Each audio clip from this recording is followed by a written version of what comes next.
Temos aí a vinda da família real para o Brasil.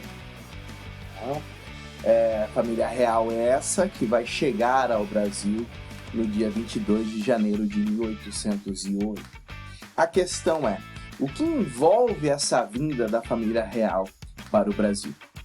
Tudo está diretamente relacionado à invasão de Napoleão a Portugal. Napoleão, em 1806, para tentar derrubar a Inglaterra, sua grande inimiga, estabeleceu o chamado bloqueio continental. Nesse bloqueio continental, todos os países do continente não deveriam comercializar com a Inglaterra, caso contrário, Napoleão e a França invadiriam tal país. O problema é que com esse bloqueio continental, Portugal ficou com um sério problema. Portugal tinha uma relação muito próxima com a Inglaterra. E a Inglaterra, sendo a rainha dos mares, caso Portugal aceitasse o bloqueio continental, sem sombra de dúvidas, a Inglaterra iria pegar, conquistar, dominar o Brasil. Sendo assim, Portugal não via outra alternativa a não ser ficar do lado da Inglaterra. Por quê? O Brasil, nesse momento, é a grande galinha dos ovos de ouro de Portugal. Era de lá que Portugal trazia o seu sustento. Então, perder o Brasil nesse momento era algo que não podia sequer se cogitar. Sendo assim, então, Portugal vai optar por ficar do lado da Inglaterra. E na Convenção Secreta de 1807, então, Portugal mantém relações comerciais com a Inglaterra, que se compromete a possibilitar a fuga da família real portuguesa para o Brasil, caso haja invasão francesa. Ora, Portugal, então, mantém relações com a Inglaterra e, é óbvio, Napoleão vai invadir Portugal. E daí, antes que a invasão ocorra, propriamente dito, sabendo os portugueses que iriam ser invadidos, a família real, então, decide fugir para o Brasil com apoio da Inglaterra. Então, no dia 27 de novembro de 1807, a família real foge de Portugal, chegando no Brasil no dia 22 de janeiro de 1808. Quando nós temos Dom João VI, então, chegando aqui no Brasil, era necessário se fazer algumas alterações, tendo em vista que agora a sede do Império Português não era mais Portugal, era o Brasil. Então, chegando aqui, Dom João VI, então, decreta a abertura dos portos às nações amigas. Mas por quê? Por que Dom João VI vai tomar essa medida? Olha, a gente tem que pensar o seguinte: você tem que escoar a produção brasileira de alguma forma.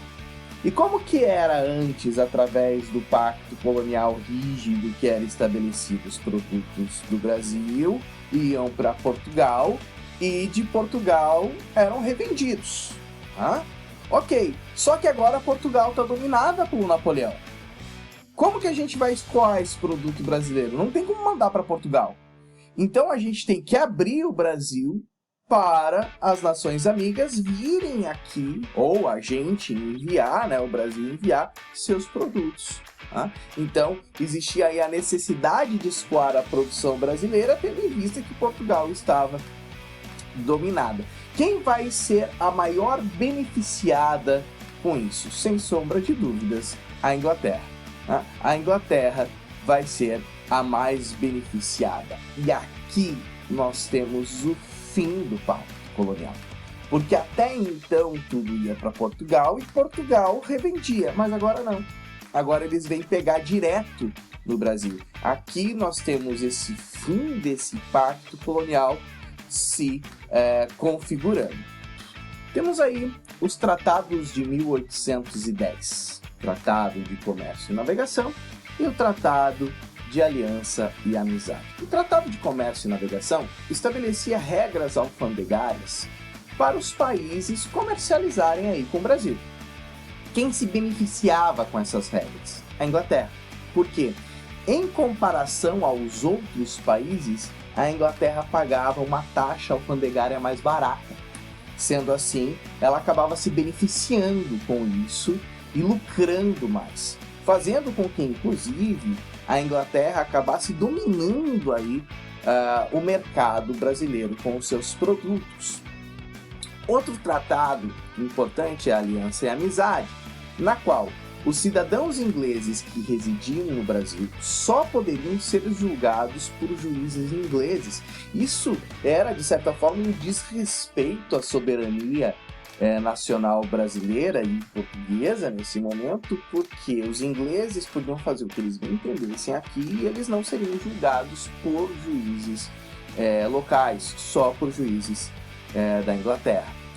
E também temos o estabelecimento da liberdade religiosa, tendo em vista que os ingleses eram protestantes, Portugal e o Brasil católicos, ingleses muitos deles protestantes, então eles não poderiam ser aí condenados ou poderiam ser perseguidos por serem protestantes.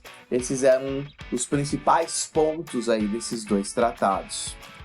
Vamos falar aí sobre as realizações administrativas do período joanino.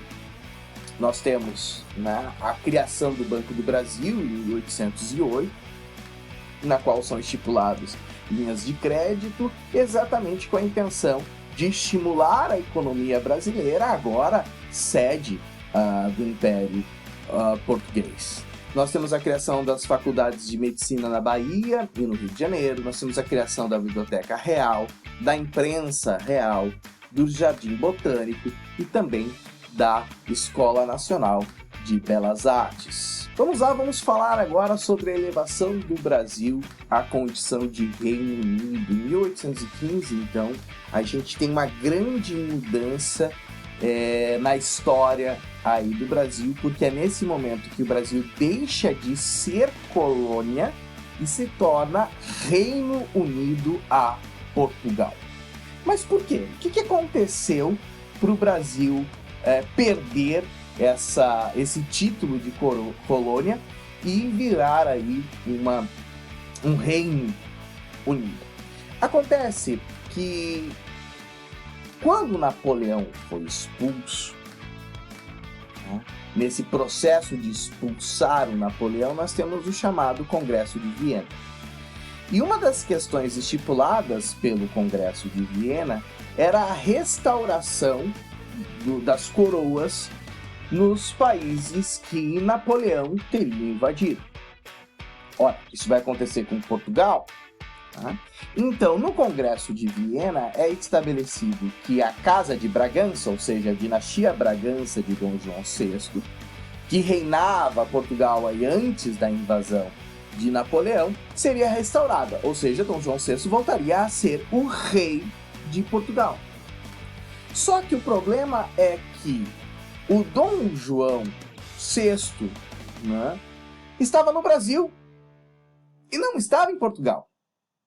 Como que ele iria governar Portugal estando no Brasil?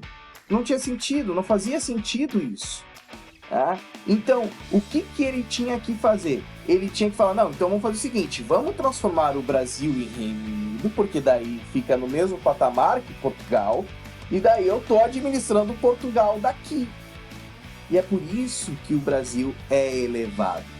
Pois bem, e temos aí também a chamada Revolução Pernambucana de 1816. O que nós temos nesse Nordeste que vai se rebelar aí em 1817? No Nordeste brasileiro tinha uma rivalidade gigantesca entre portugueses e brasileiros. Porque o comércio ele era monopolizado pelos portugueses, que regulavam os preços dos produtos ali na região de Pernambuco também. Tanto a importação quanto a exportação. Ou seja, eles pegavam os produtos locais e pagavam um preço barato por esses produtos e vendiam para a exportação por um valor extremamente alto. E eles pegavam os produtos de fora, aumentavam significativamente o preço nesse processo de importação e revendiam para a população. Isso gerou uma grande revolta por parte dos brasileiros. A aristocracia rural, né, estava endividada com esses portugueses. Os comerciantes locais que não eram portugueses se sentiam ressentidos por todos esses privilégios que os portugueses recebiam. Então o que eles falavam? Olha, a gente aqui não viu mudança nenhuma com a vinda da família real para o Brasil. Nós não vimos mudança nenhuma com essa questão aí da elevação do Brasil a Reino Unido. Aqui continua a mesma coisa. Aqui continua uma lógica de exploração igual a quando era colônia. Por isso que se dizia, né, que a modernidade joanina passava longe aí do sertão. Então, isso, junto com elevados impostos para se manter o luxo da corte, para se pagar, melhor dizendo, os custos militares e os abusos administrativos da coroa, deixavam a população ainda mais indignada com a situação. Bom, dentro desse cenário, então, surge o comerciante Domingos José Martins, e ele, embebido aí das ideias liberais, a gente está falando aí do início do século XIX, então aquelas ideias do século XVIII, iluministas e tudo mais, estão à flor da pele aqui no Brasil. Então, embebido dessas ideias liberais, vai ser aí um dos grandes líderes desse movimento chamado Revolução Pernambucana. E outros grupos também encabeçaram esse movimento. Nós temos a participação dos militares, nós temos a participação de padres, nós temos uma participação muito forte da maçonaria. E quem era responsável nesse processo por difundir essas ideias contrárias à coroa portuguesa, contrária a esse pacto colonial que disseram que acabou, mas não acabou. Quem que era responsável por divulgar essas ideias? Essa difusão das ideias se dava por grupos secretos e religiosos. A gente tem destaque aí para o Areópago de Itambé, que era um templo maçom, um grupo maçom, e temos também o Seminário de Olinda. Então, esses grupos, tanto a maçonaria quanto os grupos vinculados aí aos clérigos, eram responsáveis por difundir essas ideias.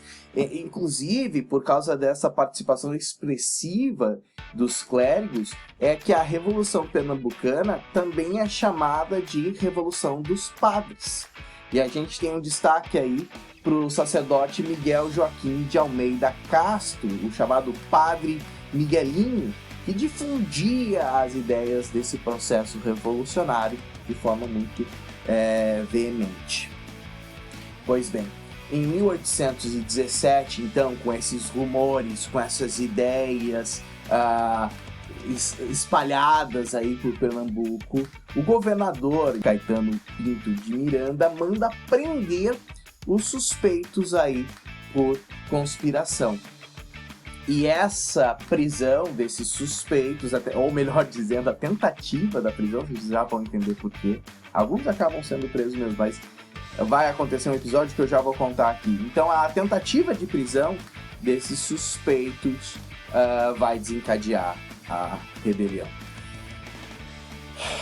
O que vai ser aí o estopim, né? Essa tentativa, como eu falei, de prisão?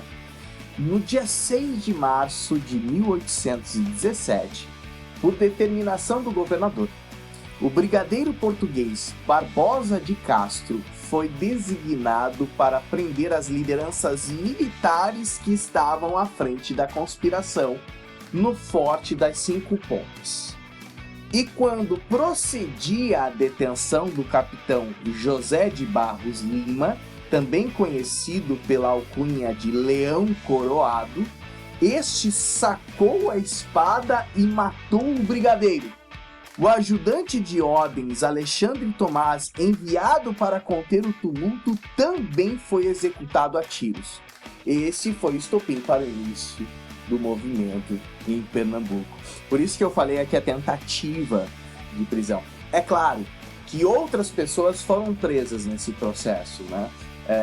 Que não estavam ligados ao grupo militar. Mas quando os caras foram prender um militar que estava envolvido na Revolução, a gente tem esse episódio um tanto quanto enérgico, demonstrando nitidamente o como estava forte essa vontade de se fazer uma revolução no Brasil.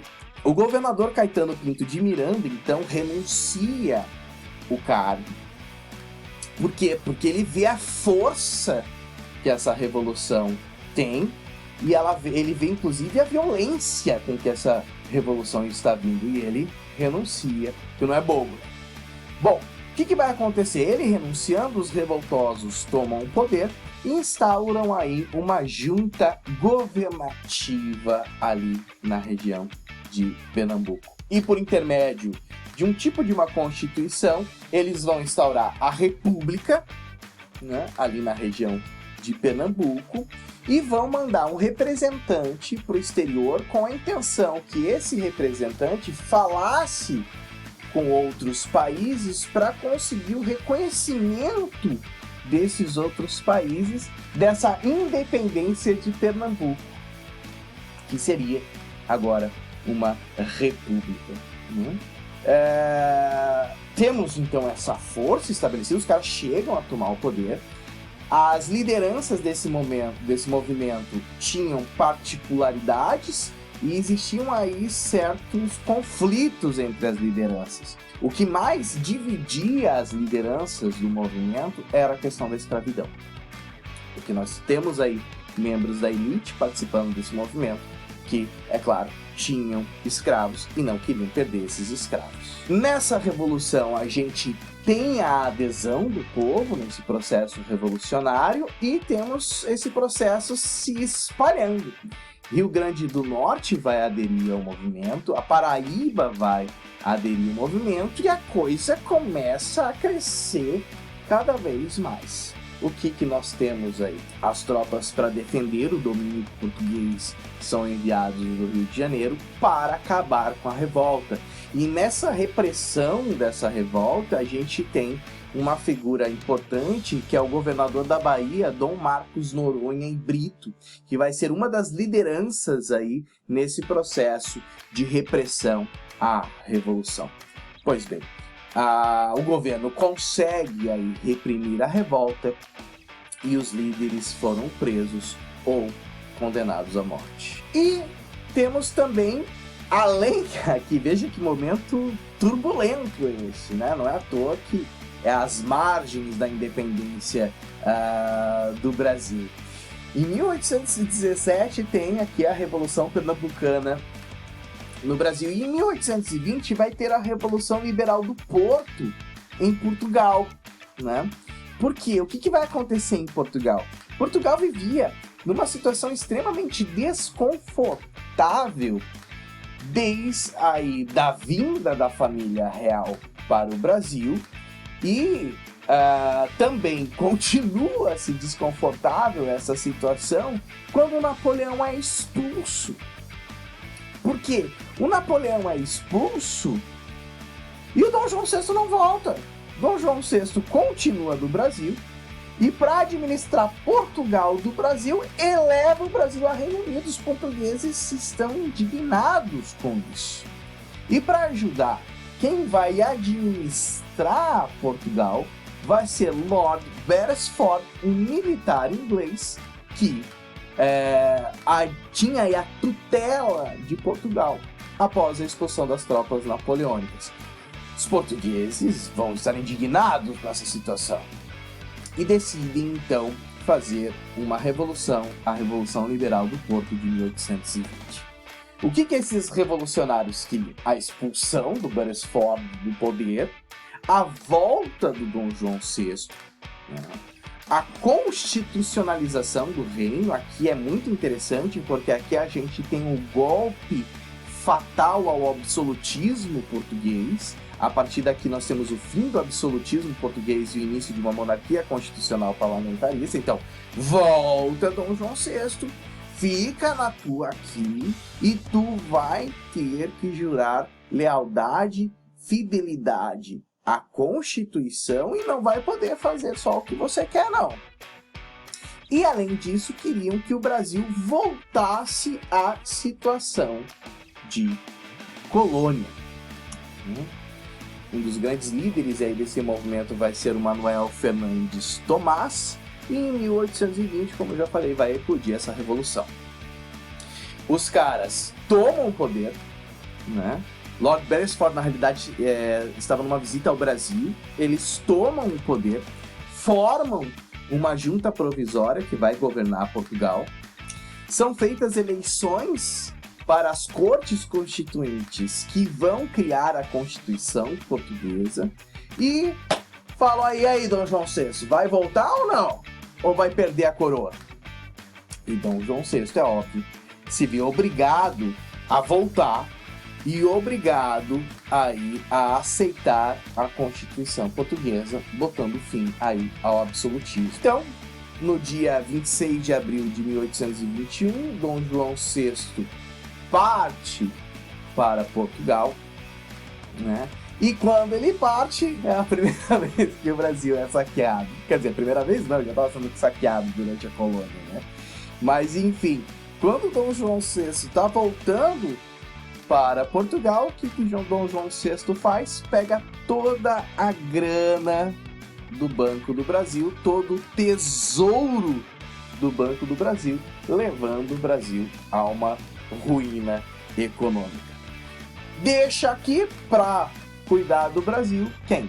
Seu filho, Dom Pedro I, que fica então como regente de um Brasil agora falido, porque foi aí saqueado pelo Dom João VI. E o próprio Dom João VI, ele sabia que isso ia acabar desencadeando um processo de independência. Ele sabia que a elite brasileira, que os comerciantes, que o grupo que estava aí no Brasil não iria aceitar de forma alguma voltar a ser colônia. Dom João VI já sabia disso. Só que Dom João VI não podia fazer nada. Agora ele não era mais um rei absolutista. Ele não podia chegar lá em Portugal e falar, não, a gente não vai elevar o Brasil... a gente não vai transformar o Brasil de novo em colônia. Dom João VI não podia mais fazer isso. Então Dom João VI, de certa forma, já previa um processo de independência no Brasil. Não é à toa que ele fala para o seu filho, quando ele está vindo de volta para Portugal, ele fala, Pedro, se o Brasil se separar, antes seja para ti que hás de respeitar do que para algum desses aventureiros. Dom João VI já previa esse processo de independência que vai desencadear. Bom, Dom Pedro I fica então aqui no Brasil e vai enfrentar um problema financeiro gigantesco. Tá? E Dom João VI retornando para Portugal, os portugueses começam a exigir que o Brasil volte a ser colônia, e exigem também que Dom Pedro I retorne para Portugal. Nesse momento, a elite brasileira não vai querer de forma alguma que o Brasil volte a ser colônia e vai começar a defender de forma veemente a independência do Brasil. Então nós temos o chamado Clube da Resistência, que vai ser a imprensa, que vai ser a maçonaria, que vai começar a encabeçar cada vez mais a difusão dessa ideia de se tornar independente aí de Portugal. Até os jornais mais conservadores, até os grupos mais conservadores do Brasil queriam também o processo de independência, porque seria muito penoso para o Brasil voltar a ser colônia. Bom, diversos aí segmentos da sociedade brasileira vão pedir, então, a permanência de Dom Pedro I. Por quê? Porque Dom Pedro I era uma figura forte para conseguir esse processo de independência, né? E daí começam a pressionar Dom Pedro I para que Dom Pedro I fique, para que Dom Pedro I governe o Brasil, para que Dom Pedro I seja aí o responsável pelos processos de independência do Brasil. E com essa pressão dos grupos aí, principalmente a elite brasileira, pressionando então aí Dom Pedro I, no dia 9 de janeiro de 1822, vai dizer, não, eu vou ficar, eu vou me manter aqui no Brasil, eu vou me manter governando o Brasil, desobedecendo às cortes então que ordenavam a sua volta a Portugal. É o famoso dia do fico, né? Os portugueses, a corte portuguesa indignada com Dom Pedro I, começa a estabelecer diversos decretos, impondo diversos decretos que pretendiam aí diminuir o poder do príncipe aqui no Brasil. E aí, nesse contexto, é que em maio de 1822, Dom Pedro I determinou que qualquer decreto que viesse de Portugal só seria executado aqui no Brasil mediante ao seu cumpra-se, né? É o famoso dia do cumpra-se. Na prática, isso significava uma soberania do Brasil em relação a Portugal. A partir desse momento, as regras que Portugal queria impor no Brasil só seriam aceitas se Dom Pedro I aceitasse. Um dos grandes líderes nesse momento, nesse processo de independência do Brasil, vai ser o José Bonifácio de Andrada, né? Ele vai ser aí presidente da Junta Governativa de São Paulo e ele vai ser um líder muito importante para o processo de independência, porque ele vai conseguir a adesão de muitas lideranças de várias províncias que vão vir a apoiar o processo de independência, além de conseguir também recursos para bancar esse processo de independência e bancar mercenários estrangeiros que viriam lutar ao lado das tropas brasileiras contra as tropas de Portugal, caso houvesse aí um ataque por parte de Portugal. E daí, no dia 7 de setembro de 1822, é proclamada a independência do Brasil. Em alguns locais a gente vai ter conflito, Bahia, Pará, Maranhão, Piauí, na região ali da Cisplatina, a gente vai ter uma resistência por parte das tropas que eram fiéis a Portugal. Nós temos aí, nesse processo de independência do Brasil, visões diferentes sobre esse processo. No final das contas, todo mundo apoiou Dom Pedro I para ele conseguir o processo de independência, porque ele era uma figura forte para conseguir fazer essa independência. Mas agora, independente, existiam divergências entre os que defendiam a independência. Existiam os conservadores, que queriam o processo de independência que ocorreu, mas não pretendiam aí grandes mudanças nas instituições, não pretendiam grandes mudanças na estrutura social, eram completamente contrários a uma ideia de fim de escravidão ou coisa do gênero. Enquanto que os liberais defendiam, nos tornamos independentes, mas agora a gente tem que romper totalmente com Portugal. E defendiam, então, as ideias voltadas para a república, as ideias que viam com maus olhos essa ideia de que, pô, a gente é independente, mas é governado pelo filho do ex-rei, que independência é essa? Então eles não viam com bons olhos isso. E quem que defendia essa ideia? Eram principalmente aí intelectuais, profissionais liberais, que defendiam principalmente as ideias republicanas. Beleza, galera? Uma aulinha um pouquinho mais longa aí, mas era necessário. Valeu, um beijo, até mais, tchau!